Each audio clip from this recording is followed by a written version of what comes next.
Good evening, and welcome to the Australian Poetry Hall of Fame. Everybody in Facebook land, everybody in YouTube. I'm Thundercloud. I think it's gonna rain. Washing away the garbage, leaving rainbows after rains. Yeah, everyone knows my mum calls me James. Welcome tonight, everybody. This is pretty much the last day of 2 years of being here at the Australian Poetry Hall of Fame. It doesn't mean I'm going, it means tomorrow is the 2 years birthday of the Australian Poetry Hall of Fame. But winter is coming. Yeah, absolutely. And we'll be here much longer with support from people like yourselves. Let's begin with acknowledging country that we're on standby Kamilaroi land here, and acknowledge the connection to the land of the elders past, present and emerging, and that sovereignty's never been ceded in any of these First Nations on this land called Australia at the moment.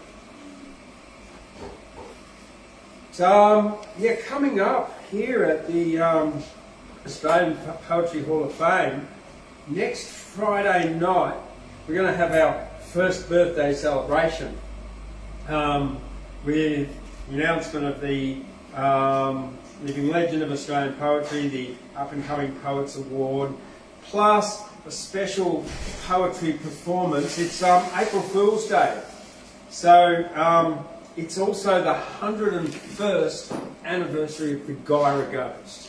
So to have we're going to have a birthday party night here.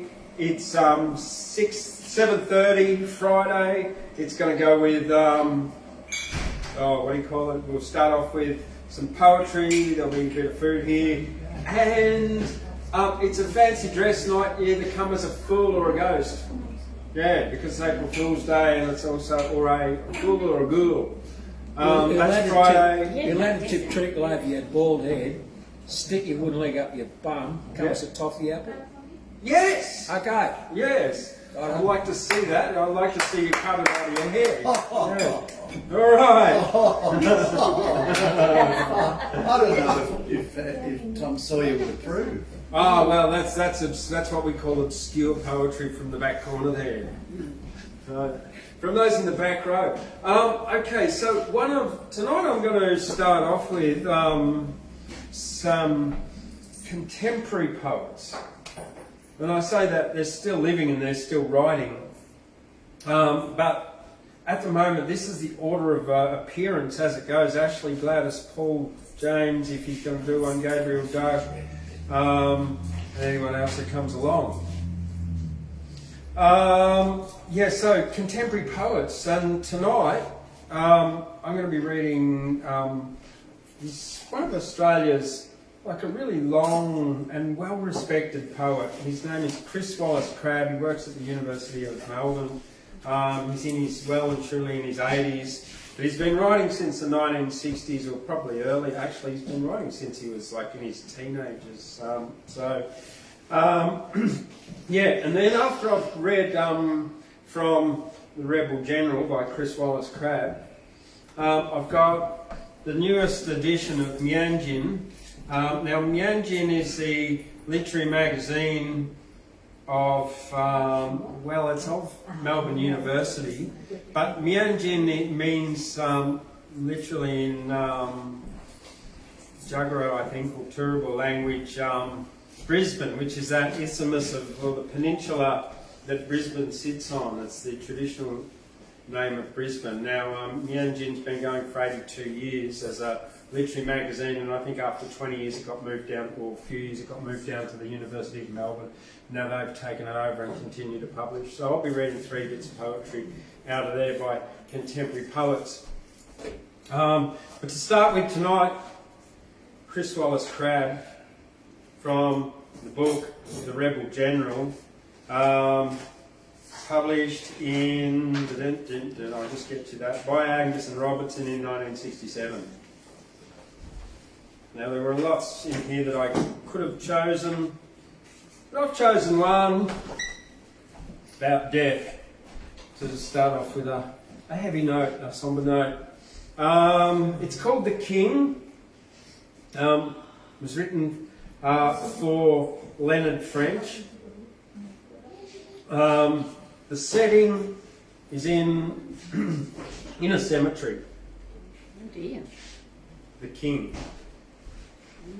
On a flat brown tombstone, the first angel sits, cheerfully disembodied, no belly, no tits. Bland, agreeable features, wings hunched behind head, permanently surveying these acres of dead.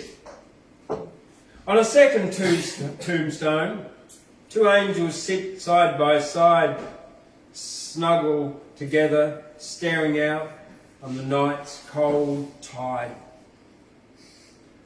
A third stone, a regal crown. The sweeping wings are full. And what face does the king wear but a naked skull? Chris Wallace Crabbe. Who would have thought? He's a strange poet. Yeah. Hey, Thundercloud, stop scaring Gladys, will you? Okay. So yeah, this one is from the latest edition of Meanjin. The case, and it's by a poet, Adam Aitken. It's called Aubade. Now that is A-U-B-A-D-E, which is not obeyed but Aubade, and it means poetry relating to the morning. Aubade. Larry alert. Larry alert. This image on waking from my narcoleptic days on a pollen-saturated spring. The image not out there, but at the back of my eyes. I saw what was either a flock of starlings wheeling about the sky, or a plane exploding into silvery fragments. Odd way to wake in the morning, but as close a metaphor for my condition and for these times. Almost as compelling as the face mask I mistook for a jellyfish drifting on a tide in Federation Canal. A denuded reminder of breath. And so it appeared like a fake announcement or a preview of my liberation. I open my eyes and imagine I can see as perfectly as the most lethal jellyfish, with radar-like intensity. The media and their medium compatible with no other. Is that what happens when you smoke a pipe before breakfast? I don't know. Okay. This next one, Adrian Caesar. It's called On the Last Round, and it's in memory of Peter Porter. And Peter Porter, as some of you may know, was a quite famous Australian poet who passed away about only a few years ago, but correct me if I'm wrong. On the Last Round by Adrian Caesar, in memory of Peter Porter. In our last phone conversation, speaking of dying, you said, it's like playing golf on a different planet, and you the least likely of golfers. It was part of the point, of course.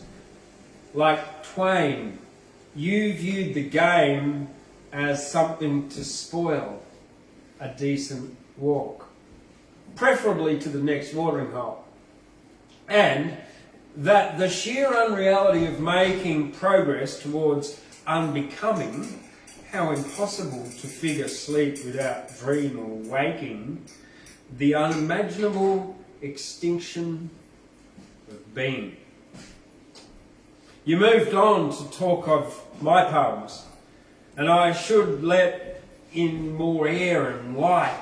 And now as I write, I imagine your slow swing of the club to the ball, the thrill of sweet spot timing, a great looping arc towards the green, the incomparable feeling you describe of words writing themselves.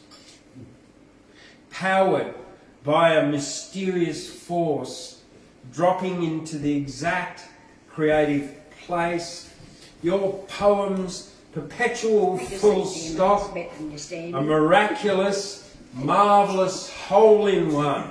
No worries.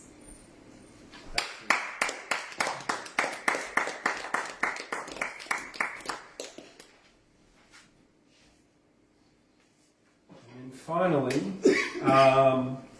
Climbing by Lucy Dougan. I dreamt of him, dead now these 30 years, entering this world of a saturation of blue, outclothed, the walls, the dusk, his eyes, though he was not, as I had known him, still young, but with a greater density of being. I was older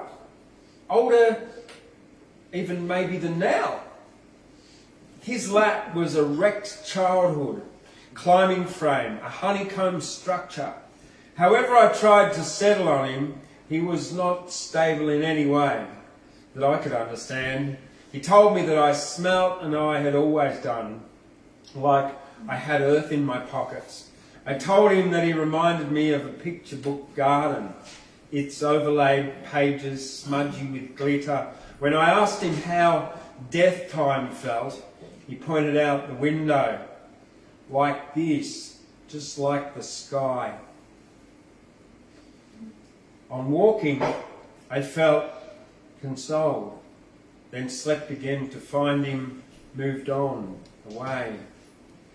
Stealthily, he took his jacket from the hall and closed the latch on the gate. From those last acts, I gauged that he was almost certainly alive in some other place, that all along he had another life, and that he'd lie.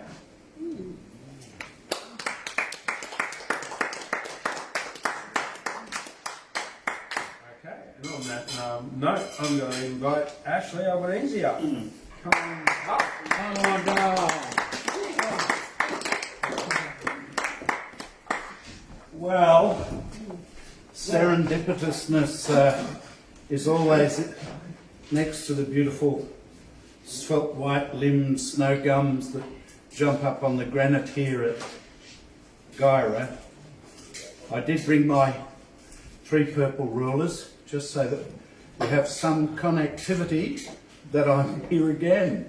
I do feel magic when I play with 3 plastic images of hypothesis, implications and perimeter. My hypothesis is that I've only taken one out of its container, so these 2 are perhaps never to be used to bring to measure anything which is perhaps in terms of hypothesis, implication and perimeter, the greatest perimeter of all, sheer nothingness. So, on Saturday night, I had the immense pleasure of going to the theatre after the COVID years and being up north looking after my mum, who was a great thespian, to see the shorts at Armadale, and they were wonderful indeed, the favourite shorts. And your local Uralla newspaper tells me that you can see them on the 3rd of April, up at Ben Lomond, which would be a dramatic place to see the smorgasbord of them. They're really quite wonderful. Week 1 was really fantastic. And a friend of mine who's 95 did one of the plays, so that enthused me. What have I been reading? I always like to have some structure to my shenanigans. So, at Uralla at Ross Bennett's, I bought 2 volumes of Dale Stevens, of his short stories. He was and is a fascinating writer. He turned to graphic work and had his sketches and drawings of Australian flora and fauna published throughout the world in the 50s and 60s and 70s. He wrote 3 novels and 80 or 90 short stories that you can still buy if you hunt around bargain bins in this form. He was an aficionado of cricket, and he wrote some wonderful magic cricket bat stuff. The only passion I ever developed with cricket was hanging around pitches trying to wait for a hat trick. So, I will begin with a poem that I wrote over in the park at 5 o'clock. I thought, oh well, it's about time I saluted my homeland. It gives me no pleasure to think that upwards of 200 people actually drowned around Lismore in these events, and 2,000 houses at least will have to be bulldozed.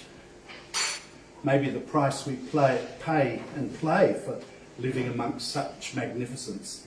And it's certainly surprising that more people didn't die in the tragedy of this deluge. This speaks for itself. I am there, I am free. Below me army ducks, long punt shapes, drift past the town clock. Main Street, Wharf Street, the riverbank, all under now in one outflowing over Merbar footpaths, park benches, shire signage, the great brown muddy viscousness to the Pacific and beyond. The stumps proudly hold the Albanese household, swaying into the northern flood depression, squalling. Hold the rocking house, the verandas and pylons whisper, not quite whispering. And I hold myself up at the veranda louvers, my excitement struggle to lever them open and close. The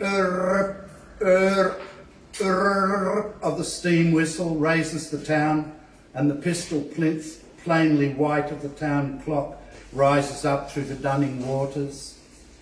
Bearing its timepiece, signalling the hour, I remember it is the break of day. 3 years standing on my pins at the louvers. I cannot see its face, that clock, even if at 3 I could have read it so. It is flood. I know that. In the grey of the steam whistle. That old house was the original hospital of the Tweed. So where I stood as a 3-year-old in 54, someone had stood 50 years before, patching themselves together to go back out into the bush, probably walking all the way to Talbot, where I was to spend a good deal of my life in amongst its mountainous splendours. Bazza and John Anono make an appearance tonight. Bazza the Baz looked intently at me. I wondered, I always do. John Anono, something portentous was up. Bazza usually calls me no, when the offing is offing, and maybe ontoing it too. We were seated as usual beside the old Armadale courthouse, scene of much justice and of course injustice, as the case must be. Bazza was writing. John Noo, I write, paper to pen to our local member, I do. Bazza had his black leather briefcase bending on his knee, as he scribbled. I knew he would be exhorting the local members forth. I didn't have to ask. As I said, I'm sending it to the member. Which one, I wondered, state or federal? A salute. It's a salute, Jono, applauding the new signage around War Memorial sites. War Memorial. How so, I said. You understand, Jono, no, things were settling down, or up, or perhaps sideways, as is the case with Baz of the Baz. He pulled out a large sheet of cardboard and writ thereon on one side, War Memorial, and on the other, War Service Monument. Why this, Bazza? I exhorted. Well, week on, week off, I have it stuck on my fridge. John no. Bazza has a fridge door worthy of a lecture on philosophy of communication from none less than, well, I've forgotten the guru of the semiotic moment. I could see what he was getting at.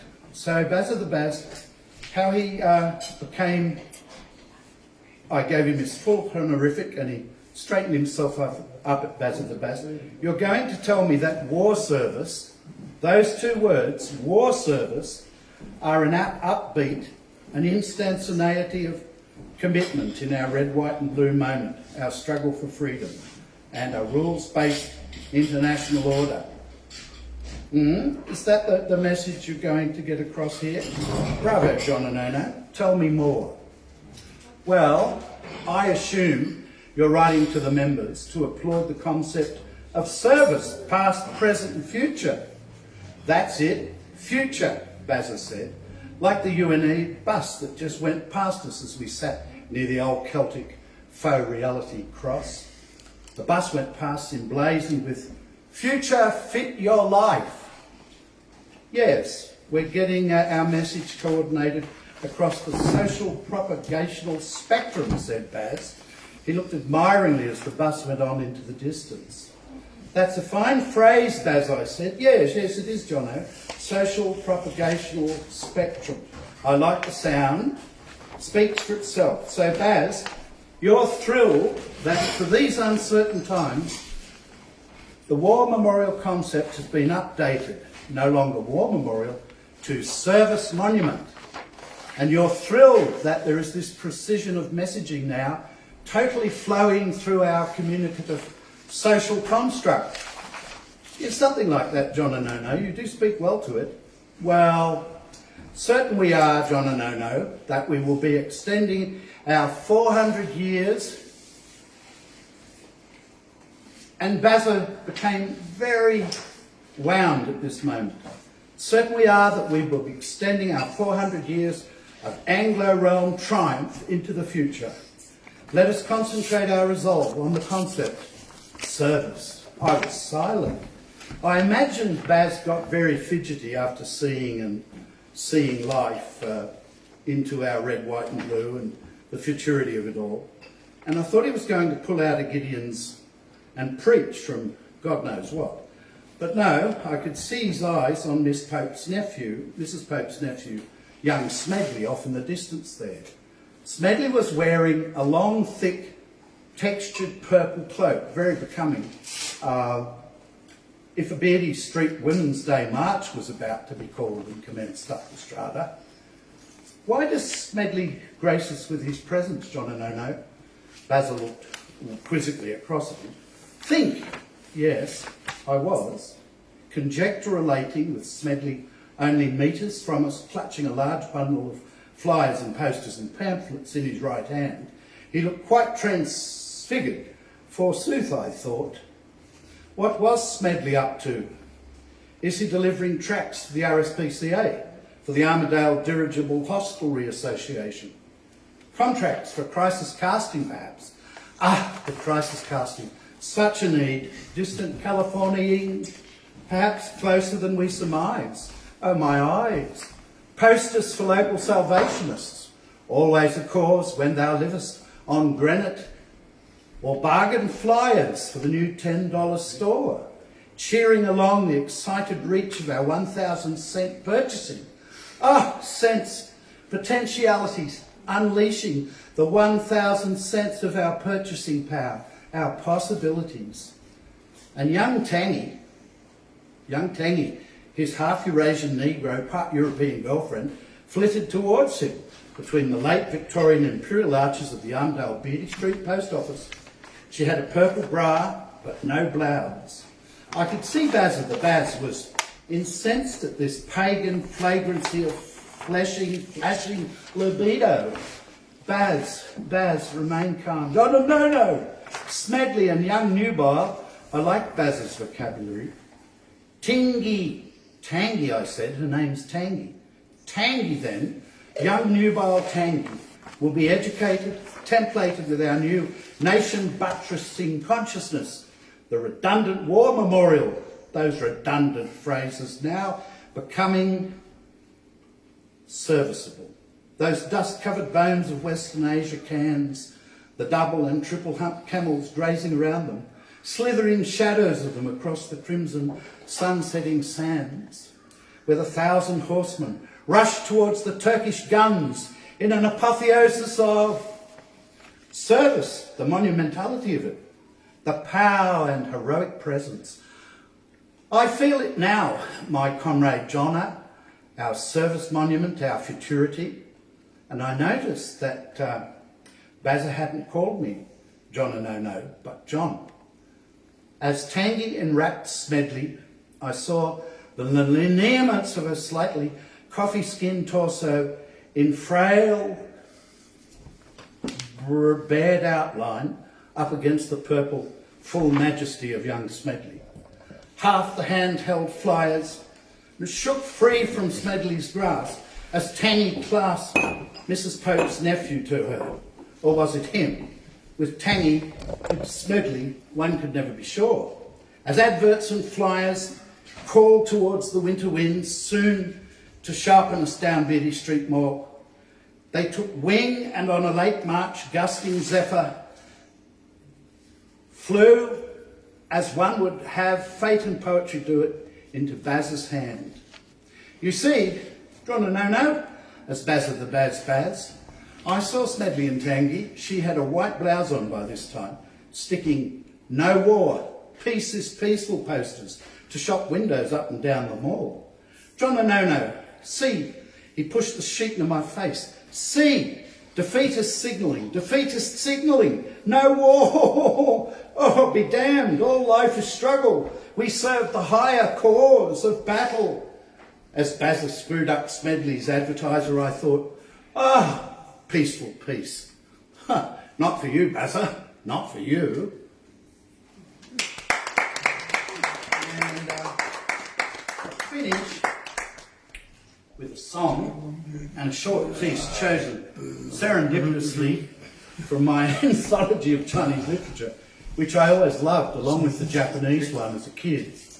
And I'll just open it and do something on the point and sing a song first. My grandfather, who used to, as I've said a couple of times here, he used to take horse and cattle from Bathurst to the beginning of the Gulf country. Then he would taxi back horse and cattle to Bathurst. That's a world between the world wars that whirled along. WHIRLD, to quote John Donne. And he loved poetry and he loved song. And he understood the Aboriginal people. And he loved the stockman he was with. And that was him, my mother's father. So he used to often talk to me about this, and here it is. I'm used to punching bullet teams across the hills and plains. I've teamed out back for 40 years through bleed and hail and rain. I've lived a lot of troubles down without a bloomin' lie. But I can't forget what happened just 5 miles from Gundagai. 'Twas getting dark, the team got bogged. The axle snapped in two, he lost me matches and me pipe, so what was I to do? The rain was a-comin' on, and hungry too was I. Me dog shat in me tucker box 5 miles from Gundagai. Sorry for those eating this evening at the table. Some blokes I knew have stacked of luck, no matter where they fall. But there was I, Lord love a duck, luck, no bloody luck at all. I couldn't heat a pot of tea or keep me trousers dry. Me dog shattered me tackle box 5 miles from Gundagai. Now I can forgive the bleeding team, I can forgive the rain, I can forgive the damp and cold and go through it again. I can forgive the rotten luck, but hang me till I die. I can't forgive that bloody dog 5 miles from Gundagai. How my grandfather used to love yeah, off you go. We'll do China and that's Oh, gravity beat me, James. Gravity beat me, as always. It's a demonic force, gravity. Do you know, we still have not got any full scientific definition of it. It sucks. Go and see the favourite shorts up at Ben Lomond if you're within strike, or in town next week. So, yeah, before I invite Gladys Wilson up, just go through what's on here coming up at the Australian Poetry Hall of Fame. We've got our Pacific Music, a dance night with the Vanuatu Spring Band on $10 entry. That's on the 8th, Friday the 8th of April at 7:30. Doors open at 7. We've got, then the next day, Saturday afternoon, 3 o'clock, Fiore Musicale, the Armadale Chamber Choir, with Erin Helyard of the Pinch Gut Opera as the conductor, guest conductor. They'll be singing sacred music of Schubert, Mozart, Michael Haydn, and Beethoven, arranged by Bieri. Freudian slip. Yeah, Beetroot. Yeah. Freudian slip. Then the 17th of April, which is a Sunday afternoon, 3 o'clock, we've got Graham Bishop and friends here. He's a pianist. He's a session pianist, played in many venues and with many famous musicians, so it should be a good show. There'll be food there. It's $15 if you get your tickets before the 15th of before the 4th of April. Otherwise, it's $20, I think, or $25. I can't remember. Yeah. And then the May the 29th, Arts Northwest Pocket Productions presents the Soul Express. They're coming here. It's a cabaret, and that's a May the 29th, whatever that may be. I think it's a Sunday. Don't forget Wednesday Words Poetry Night every Wednesday, but you're not because you're here. Every Saturday morning we've got the Gyra Farmers and Craft Market and the Gyra Film Society on the 17th and 21st of April, and tomorrow night featuring the 1922 film Nosferatu, which is a Dracula film which makes it 100 years old.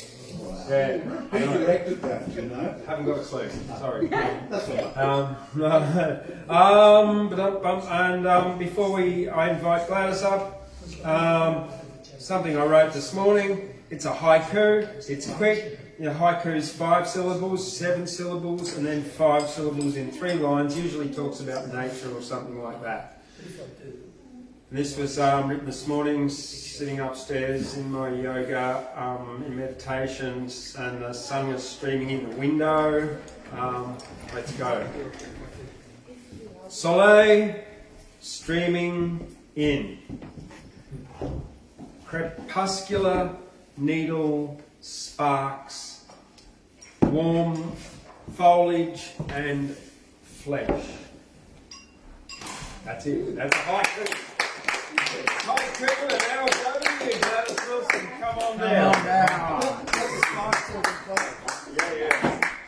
Yeah. As I say, at the end of the Soleil streaming in, crepuscular needle sparks, warm foliage and flesh.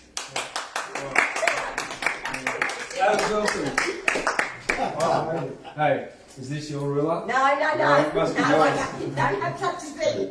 Would you like a purple ruler? No. Don't you right? Just. Before midnight, that's Yeah. what you do it. Well, anyway, it's good evening, everyone. It's lovely to have you in here this afternoon. And as James said earlier, next week a lot's happening. and his birthday celebrations, and First of of course April. an induction into the another poet award, up and coming poet award, and some person will be like last year. I was the up and coming poet, and it was very exciting to be able to be there and you know move you on. But at any rate, I've brought in tonight the 8-day clock, because the old clock's still going actually. So this old 8-day clock had remained silent over 30 years or more when found amongst all the clutter inside the second-hand bookstore. But many years have gone by, still the clock stands alone in chain, with dust and spider webs now covering that beautiful old carved wooden frame. Then a couple of riders passing through had decided to stay and went browsing in the shop on a very cold winter's day, with so much joy and excitement could not contain themselves while gazing at those pile of books left scattered on the shelves. Many strange things were about to happen, like nothing ever before, when hello came this little voice from behind that old glass door. The two froze for a moment, then could not believe their eyes, as a clock soon appeared, much to their surprise. My friends, do not fear, as you can plainly see, I'm the only one in here. I know what you must think of me, looking a disgrace. Once I lived in comfort alongside the human race. Now the couple were awakened around about midnight, as the mansion shook in terror from a terrible fright. As daylight came, no one was aware of a clock ticking away in the hallway beside this special old armchair. An old clock in.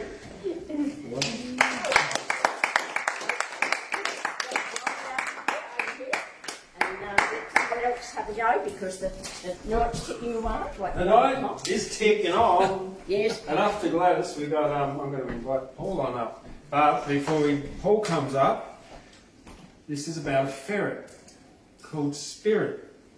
There is a ferret. His name is Spirit. Enjoys every moment, and doesn't ever fear it. Spirit is a ferret who loves to dance and play. Psytrance music every minute of the day. Spirit wears colourful, trippy, psychedelic pants, and every opportunity Spirit takes to dance. And Spirit is a ferret who loves making quilts, and when Spirit sews, he also loves wearing kilts. Spirit is a ferret and he thinks life is a ripper as a psytrance dancing psychedelic ferret tripper. Ooh. Come on, give that ferret some mushrooms, please. All right. Thank you very much. And with that, I'm going to invite Paul Wood on up. Righto, he's back again. Give him a big hand, ladies and gentlemen. He's just flown in. His arms are sore. He's down from Queensland. He won't take you down. He's got a charity to support the Rocks Fund. Please give generously. And he won't take you down. He won't rip you off. And he won't try to date your elderly sister. Now give him a big hand. Here he comes.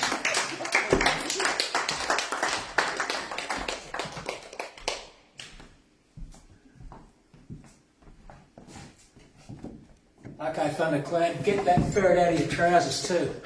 Well, hey, I'm a Warren, and if there's a bunny up me, there's a ferret up me. There's something up, yeah? Yeah. So, look, tonight, I've just shall we say, I'm going to sort of free-form a bit tonight. I haven't thought much about it.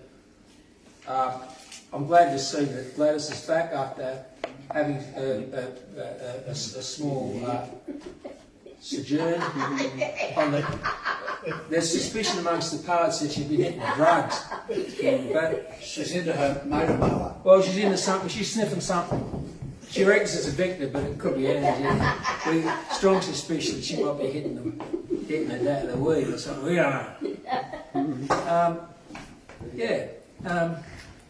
Tonight, I just want to mention that I've just come back from Queensland, sunny Queensland, and I was up there to watch the bike racing. I'm a big bike racing fan, and to see the great people who want to be the best. Some people want to be as good as they can be. Some people want to be better than the next person, and some people want to be the best in the world. And when you come across these people in a group where there's an argument on the matter, it's always good to watch. It's very specialised. And these fellas are racing the bikes up there. Very dangerous business, very reckless. There's no particular money in it, and very, very, very, very fine people. You've got to have a good head on your shoulders to do it. So I just want to report that, for what that's worth. In a good old town of Gyra, and again, Gladys, I'm looking forward to winter coming. I'm a winter person. I do like the winter. I'm a wintersmith. I don't like the heat, don't like the sun, don't like the glare. And I'd gladly live in a gloomy climate, but Gyra's close enough.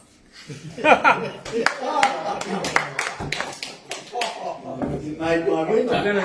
I've just mentioned to Ashley that I'd like him to do, in his great style, his wonderful style, I'd like him to do Horatius at the Bridge, which is a stentorian story about how brave people rescued the town of Rome, and at the Tiber Bridge, which I think I stood at one time. And yes, I'm hoping he'll do that. It'll be a very good night if he does. Tonight, I'm going to sing a sort of a country song. I think it is. It's a bit of a country song. I can't remember who sang it now. I've had a brain fade. Some might be able to help me. What was I thinking? Gabriel, do you remember what I was thinking? Can you help me? No. Buck Owens. It was Buck Owens. Now Buck Owens was a sort of a hit in the 50s singing his songs. He wasn't bad. Always sang with a second singer, his guitar player. Merle Haggard married his daughter, Bonnie Owens, and I did see Merle up in Queensland at Twin Towns with his good band, with his original band, and with Bonnie singing. It's quite a good act. I'm not a big fan of Merle Haggard. This song tonight is called Excuse Me. And if I remember the words, I'm going to sing the verse first, because again it's a bit short. We don't have a middle eight. We don't have any accompaniment. It's a bit of a threadbare show. It's a bit sort of amateur, isn't it? Really, well, you know. But there's people watching, and look, I've got to give a big shout out to Caroline Brown, Marty's good friend. She's a great champion wakeboarder that visits Hawaii, and she's also a dog whisperer and a dog walker and all that. So very, very good person. So I forgot to mention Caroline last time. I want to give Marty a shout. So happy days, Caroline. This one's called Excuse Me. Excuse me, I think I got a heartache. There's an aching deep inside, and it just won't be denied. Excuse me, I think I got a heartache, and I better say goodbye before I cry. They just don't know how lost I feel without you. My teardrops never see the light of day. Forgot the words, sorry. Gabriel put me off, Gabriel. You give me a bad look, you put me right off.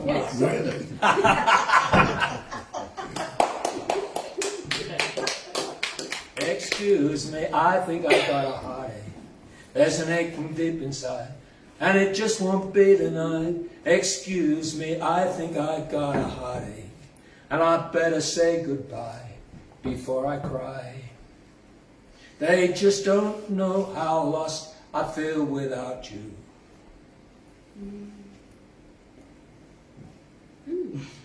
Like it, they're going to have well, I told you I'd go dry. You've been working out in the prairie. My teardrops never see the light of day.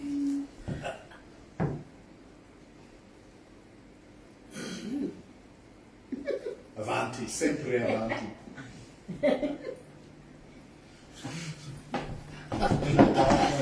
In the darkness is strong.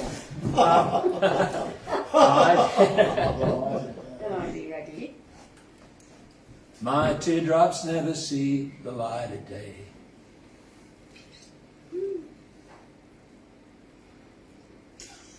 Can you help me, James? Can you read my mind? There's no sense reading my lips, there's nothing coming out. What's the name of the song? Excuse me, Buck Owens. Oh. Oh, yeah, bring that. Yeah, look, Satellite's going to bring us the yeah, lyrics. yeah. While I sort of get up with minor amnesia, this is a picture up in Queensland. I was racing with these fellas I went and watched, and this is me on the Gora bike, racing in Queensland Raceway in my heyday. I still race, but not at this class anymore. And I'd just like to give mention to those good Australian champions. No, I can't read either. Okay? You want these glasses? These are just... Okay, I start again.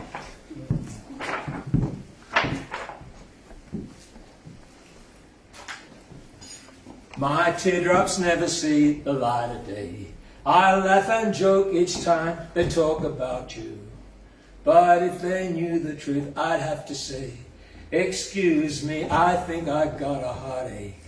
There's an aching deep inside, and it just won't be denied. Excuse me, I think I've got a heartache, and I better say goodbye before I cry.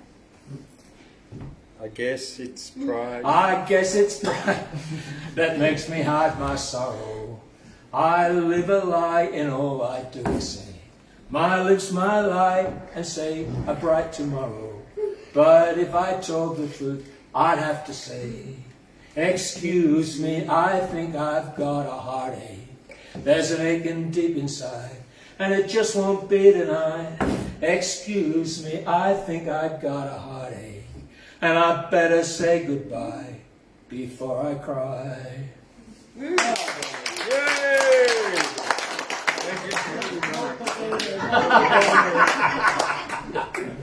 Thank you, Paul. Oh, thank you, John. Wow. That was a shock. Yeah, shock and embarrassing, but you've got to do these things, don't you, if you want to be in showbiz?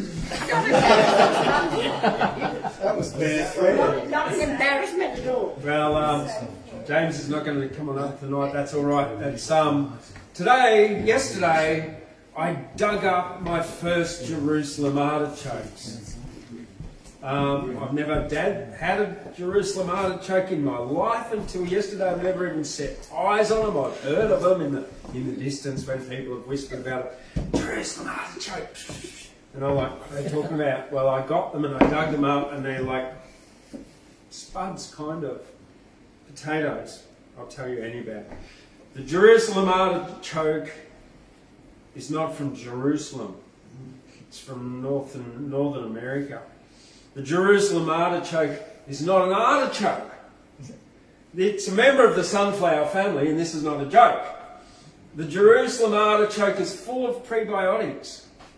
Today I dug up some Jerusalem artichokes, boiled in a soup or roasted in the oven. They are definitely not jokes. Jerusalem artichokes taste all right. People should eat more Jerusalem artichokes. I ate some Jerusalem artichokes tonight. They're the kind of food that's good for folk. This is a Jerusalem artichoke poem. They grow from a tuber, a Jerusalem artichoke.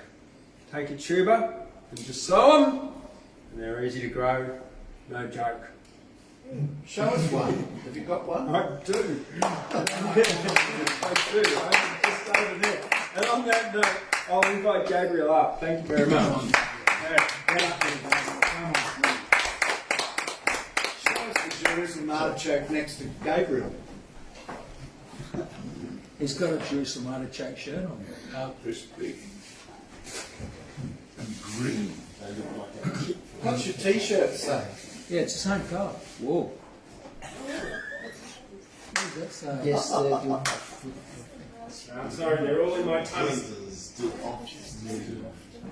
I should wear it over a shirt instead of under a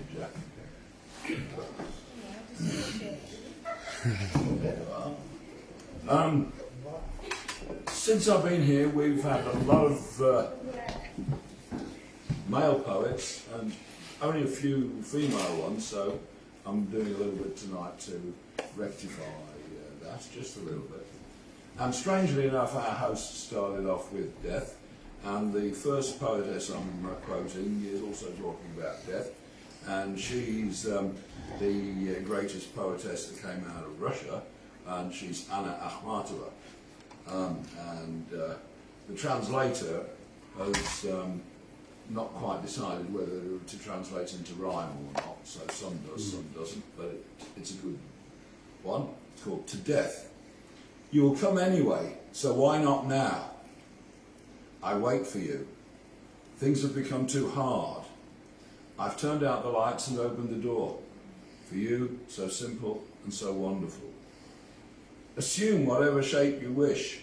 Burst in like a shell of noxious gas. Creep up on me like a practiced bandit with a heavy weapon. Poison me, if you want, with a typhoid exhalation, or with a simple tale prepared by you, and known by all to the point of nausea.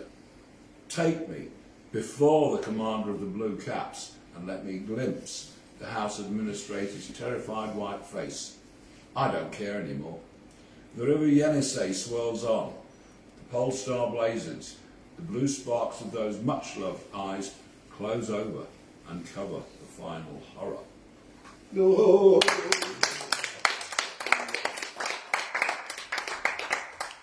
Very distinct flavour she's got. Phantasmagoric. I was looking at some contemporary ones that I like, and one of them passed on a few years back, and the other one is still alive. But by an absolutely improbable coincidence, they were actually born on the same day in March in 1954. And one of them's the late Dorothy Porter, and I saw her in Melbourne, as I shall soon describe. The other one is Fiona Pitt-Cathley, about whom there's quite a big story of our connection, which I'll tell you when I've written the reply to the one of hers I'm going to read out last. So Dorothy Porter first. Whether she's related to Peter Porter or any other famous porter, I really don't know. She's not. She's not? No. Right, thanks a lot. Okay, well, she doesn't need to be. She had enough time all her own. So this is called Hot Date. Pine trees come most alive, dripping with resin in a fire. I've got a hot date with death. Will she be my boiling Celt? Will we dare the white horses? Dewy together, death and I, hot sea blue. Or will death be my curly corkscrew Jew? I'm you, she moans, knocking me to the floor of an old blood hotel, sucking out my breath. Oh, death, I never knew you in a dress in high heels. You'll never be English, death. I said goodbye to all that with my last Anglican communion. I can't remember the wafer. I couldn't get drunk on the wine. Celt or Jew, breath or dew. You'll never be faithful, I'll never be true, because death, I'm not simple, and neither are you. Why not?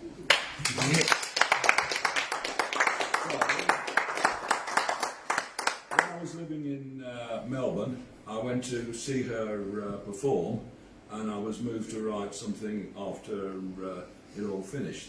So this is 1997, and the title of what I wrote is called Nouvelle Parisienne.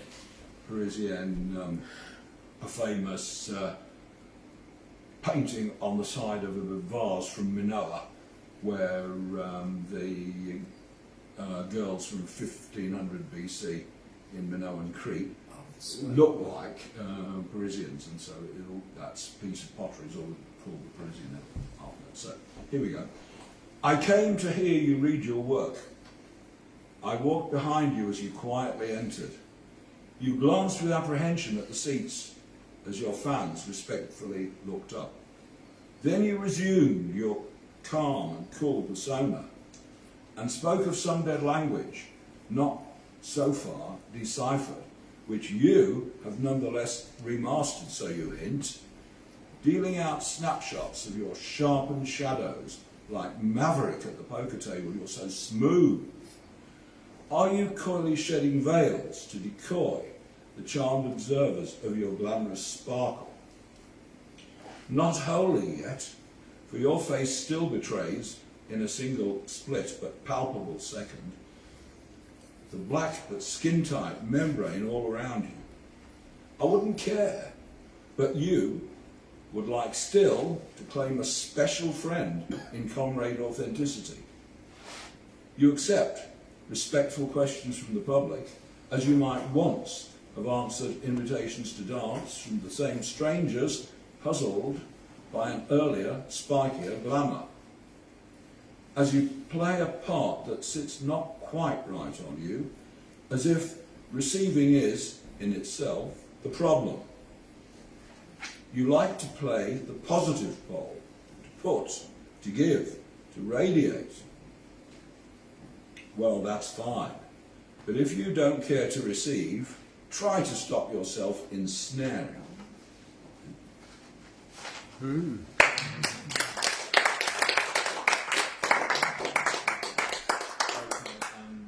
Last one tonight's by Fiona Pitt-Ketley.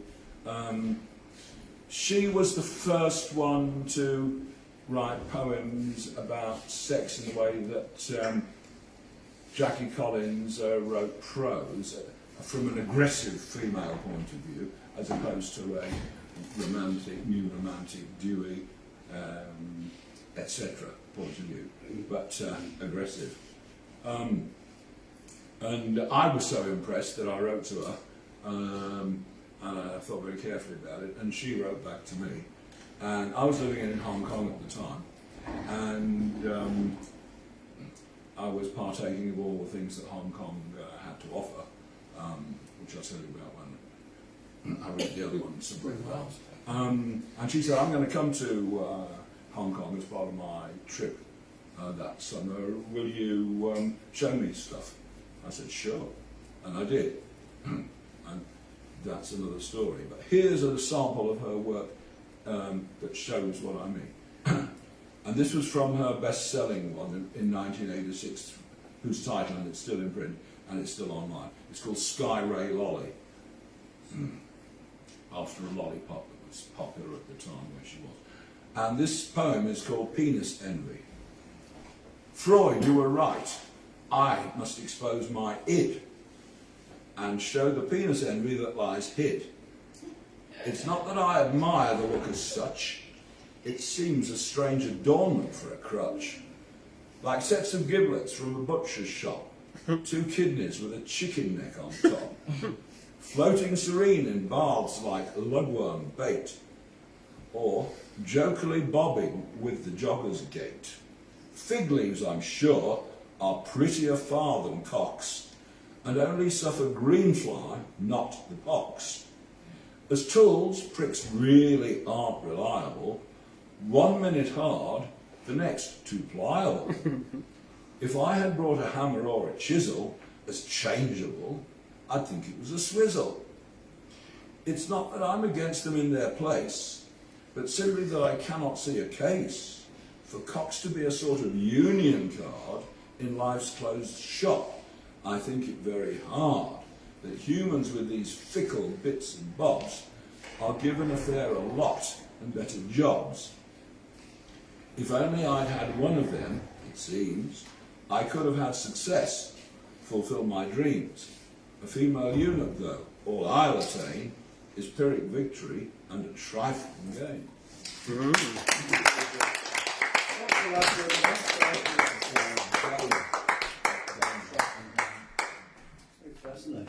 She's good. Claire, she's still alive? I really like Dorothy Porter's. Alive, That was accessible great. on... That I really like Dorothy Porter. Did you have a detail? No. Why? Now, before I get dug up here, I just want to ask you, are you going to do anything tonight, Saul? Yeah. Excellent. No, All right. That's good. I, So let's... I got halfway up, yeah. thought I left my stove on, so I sent you a message, but you must have forgotten it. Don't do that. No, I went back and it was off. Damn. All right. Well, next one's about peace, not war, and butterflies. Before we get dug on up here, there once was a caterpillar who thought he'd look cute if he wore on his feet soldier's army boots. Wearing army boots, he acted very tough and treated everyone he met very, very rough. So he marched up and down and his attitude had changed. His family and friends all became estranged. Late one hot Saturday afternoon, he felt sleepy, so he wrapped himself inside a cocoon. And when he fell asleep, and when he awoke, he pushed his way out. Everything was different, and he gave a happy shout. Kicked off his boots, spread his wings, and flew. Did a loop-the-loop. Wouldn't you do too? Up and up and up he went, super duper very high. He was all alone. There up in the sky, there he was all alone, and there he found his peace. I'm a flying butterfly, I found my peace up in the sky. I don't want no army boots, they won't help me fly. I really messed that one up, but anyway, you get the gist of it. You get the gist of it, regardless of the fact that I mess it up, because none of you know it, because it's a new poem and you never heard it before. That's it. Yeah.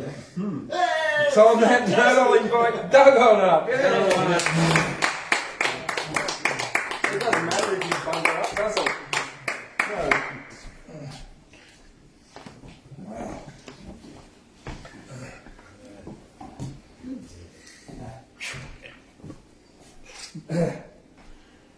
Hard X to follow last week, hard X to follow the week before, hard X. Anyway, I'm here, doing the best I can. Yeah, last week I kind of read a poem about, a sort of an apologetic poem that described my temporary existence in a UFO museum in the States.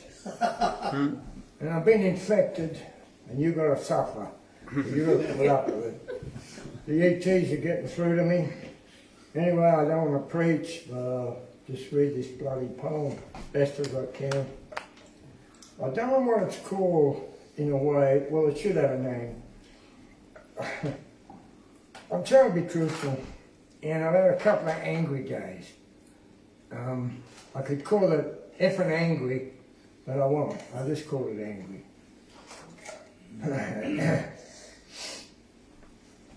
I feel like a preacher standing here. Amen, brother. I beg your pardon. What, you want me to calm down? Use the word. I feel angry as. As a what, you ask? As an ant, I exclaim. Don't need to explain. You're angry too. It shines right through. Please, what is missing? Why are you hissing? Not sure why I'm acting so Ori? Is that a word? Yeah, Ori. Good boy. Ori. A bit on the Ori side. When I was a Yankee, I found the word cranky meant ornery. You don't know that, do you? I do. You know what an ornery is? It's a grizzly bear growl. Americans know about it. My language frictatious. Can I invent that word? Yep. Thank you. Thank you very much. I've achieved something. My language frictatious is sounding so blue. Please settle, you petal. Rise up from this goo. Good job that I'm moving. Been through the dark. Been given a spark. The world looks so crappy. I can't find that thing happy. My friend, a strong healer. You know, my friend here, sorry, Gabriel, you were in Hong Kong somewhere? I know nothing about Hong Kong. But this lady was there, and I know her. My friend, hang on, let me go. I'm sorry, I'm getting diverted. It's not about the crappy world. Okay. My friend, a strong healer, beat death in Taiwan. She died and came back, now with power to help, and she's in Australia. Today she said gently, just look, rise above. This planet is crazy, so lacking in love. Don't let it consume.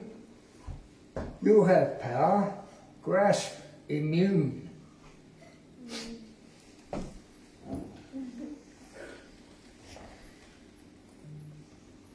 The sun shines down warm on my back.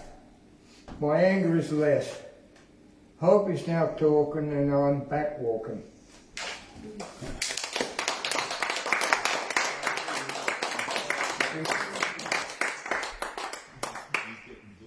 The uniqueness of every voice.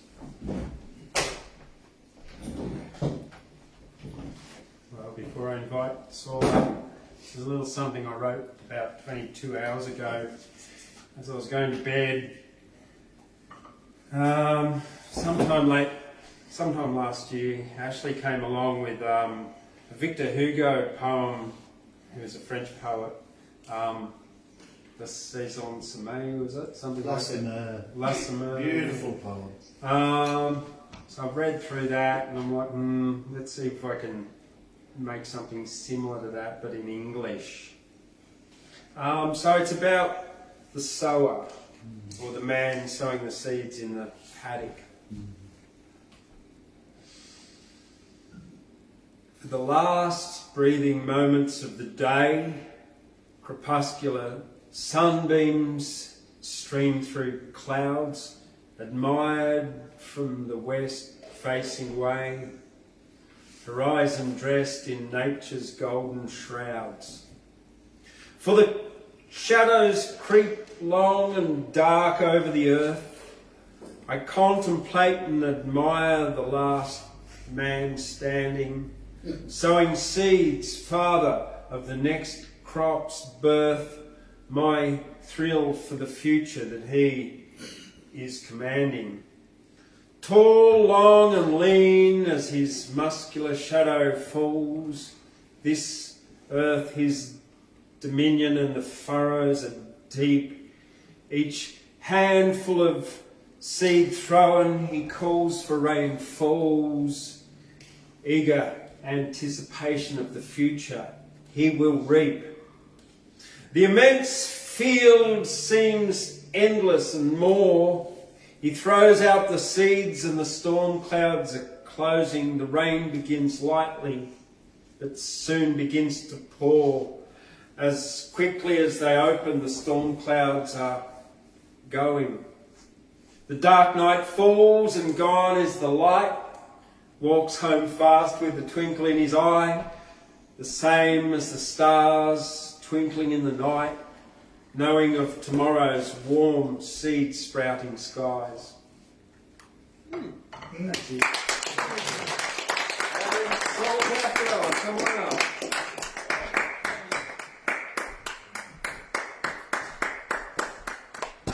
Oops. Good evening, everyone. This is I got three sort of ones today, but this is one I just made up. I went to the pub and I was talking to a bartender and he was telling me about how he gets lots and lots of stories told to him by people coming, and they're the only people in the pub, and he gets his ear chewed off. So I went over and sat by the window and made one up. Passing the bar. Yeah. So it goes, right. Always trouble, so I'm moving on. Nightmares seem to sing my song. I've busted all my dreams along the way. The grass is always greener on the side of the fence that I'm not on. Trouble staying, gotta move along today. I left the fold, I broke the mould. My mossy stone has just been rolled. My heart of stone has been exposed. What can I do to make her happy? The moon keeps shining down on me, highlighting naught but misery. I'm missing your sweet love for me today. It's not all that it's cracked up to be. Freedom is a cage, you see, and liberty is loneliness, or so they say. Getting bold, getting old, I have sold my soul, I'm told. It's a mystery I've never solved. What can I do to make that damn woman happy?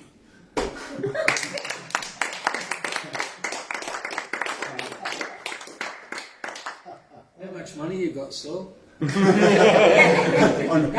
enough. You have to be practical. Well, I do need too much money, then that brews me okay. Okay, and this is a little similar sort of, well, yeah, this is those moments when you think you should have but you didn't. All those times that you were almost lucky. Such faces, times and places when you should have stepped out but stayed hidden. Next time you tell yourself, I'll be sure to be more plucky. She's there, sitting at the station. You both get on the train. From each end of the carriage you approach. In your throat there is a very lumpy lump. She sits with space beside her. The blood drains from your brain. Go on, sit beside that lady who on impulse makes your heart go jumpy jump. Go on, you fool, you tell yourself, what's the worst thing that can happen? It's been too long, what will she think? You shrink and sink. Despair, elsewhere is the seat you've sat on. You sigh and think again, how, or if your brain is on the blink. Your mind demists and you regather your composure and tell yourself next time you'll be sure to be more plucky. And in your mind as you ride the line, you create a great adventure. And you go on home and tell your friends how you were almost lucky.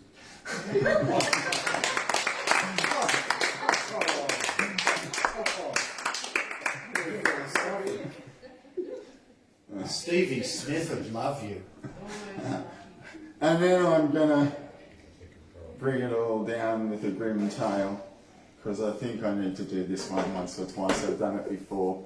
It's a bit of a long one. I wondered. But this is the grim tale of the plankton and the mega trees who thought they ruled the world. It's a bit of a... Well, you'll see what it is. Tragic ballad. If only you were common and I could find you anywhere. But it seems that life's a mystery and that some things are quite rare. Maybe I'm a fool in love with breathing nice clean air and swimming in an ocean without plastic getting in my hair. There is a simple story that we all need to understand. But once upon a time the air was full of carbon, like the beach is full of sand. And that most of life was plankton in the seas and huge mega trees upon the land. And that plankton and those mega trees thought that life was grand. They lazed in the sunshine and gobbled up that carbon for breakfast, lunch and tea. And they partied and they partied and they gorged themselves indeed. Then, one day by day, they died. They suffered for their greed. They ate up all that carbon and fell to the bottom of the sea. And on the land, they'd grown and grown through generations past. But they too fell and were buried, victims of their lust. Because they breathed out oxygen, they changed the air that was so suited to their taste. It was not sustainable, and in a way, they suffocated on their waste. When their reign was over and they were fossilising into coal and oil, all the oxygen that they made lit the fuse for all us critters to embroil, ourselves into the lot in which we fall and play and pray and love and politic and toil. Our super clever brains thought up grand ideas. We left the path of nature and things began to spoil. Like necromancers now, we raise those ancient dead who thought they ruled the world. Their rotted corpses laced with methane add to the general atmospheric greenhouse swirl. And we burn their carbon bodies to charge our industry and make our engines whirl. Now, today, day by day, we return that carbon back into the world. Good sense is held to ransom for fear that we'll lose the things we think are fun by the soulless governments and energy tycoons who tell us when it rains there is no sun, and without our crude and filthy fuel the world just wouldn't run. But that's a lie, and now's the time we're looking down the barrel of nature's gun. Every day that we live a lie, that lie becomes the truth. Unlike the plankton and those mega trees, for us there's no excuse. We can't live in poison. Coal and oil is the proof. So make every little step you take count, like putting solar panels on the roof. Now is the time to demand and stand, and if we have to, fight, and understand that in the end we either die or we unite to make it right. The air we breathe has no borders, and the sun is infinite. We need to change or the climate will, and we can kiss ourselves goodnight. So if you hear this tale when I'm no longer here, and my children's children can all breathe clean, fresh air, maybe, just maybe, we will have realised that it's the one thing that we all share, and that the world, this globe we live upon, is extraordinary and rare.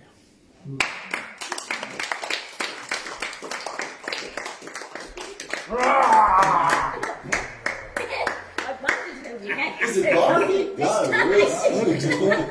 Hey, Thundercloud's twerking. Hey, no, twerking. You can do purple wiggle, Gabriel. Right. I know that ass. Now, I get the bit about coal being a fossil fuel because, like, they find like petrified things in coal, don't they?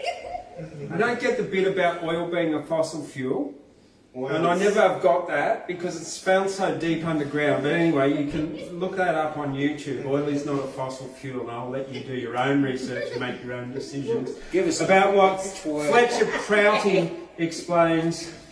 Anyway, it's up to you to find out. I'm just the seed, not the tree. Mm-hmm. But wouldn't it be great if they actually like released Tesla's stuff and you could just like have like these mini antennas everywhere that you could just like tap off. And you know, you could have one in your phone or magnetic engines over Unity engines like that they can scale down to like this. Like Now you can have a never-ending phone that doesn't need a battery. You know, 55 years ago they said, you'll never need like films for cameras anymore, and now Kodak's bust and we've got everything digital. But we all depend on cobalt in Siberia. Well, we might do have. actually, it does. Excellent. Watch where you put that tail. What am I going to do with that tail? I'm going to pull it out this way and stick it in my belly button. Oh, man with a proboscis. Yeah, no. So last week I finished the night with the rainbow zebra unicorn. Deborah. Yeah, who changed his name to Deborah the Zebra. So I figured this week I'm going to do another poem for whatever onesie I've got. And next week I'll have to be a shrimp or a prawn or something because it's the only one. I've got a mermaid tail too. Could be a merman. Onesie or whimsy? It's a onesie, half a onesie because it's just a merman's outfit. It's a pink tail and I have to like jump around like this. So yeah, this was written on St Patrick's Day, since the green, last week, the day after last week's poetry, ready for this week's poetry.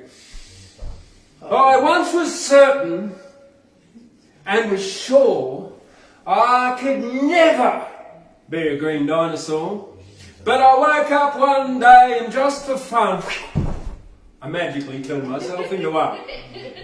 I danced about and put on a show, ran outside and rolled in the snow, chased a cat and a postman too. On the road I did a dinosaur poo. I ran to the servo and yelled, "Your fuels are renewable minerals, not fossils fuels. Oil is made deep, deep, deep, deep underground where no fossils or dinosaurs have ever been found." I skipped down the street in big green dinosaur feet through the cold winter's sleet. I was looking for some heat. The sun turned out and the snow turned to flood. Good for me as a reptile who has cold blood. I thought, this life as a dinosaur is beaut. But as Thundercloud, I'm less scary and more cute. The sun went down and the sky turned black. I woke up next day and I had changed back. And now I'm certain and I'm sure any time I want to be, I can be a green dinosaur. Oh, very good. I do like that line about being more cute. Geez, I thought I was bad tonight.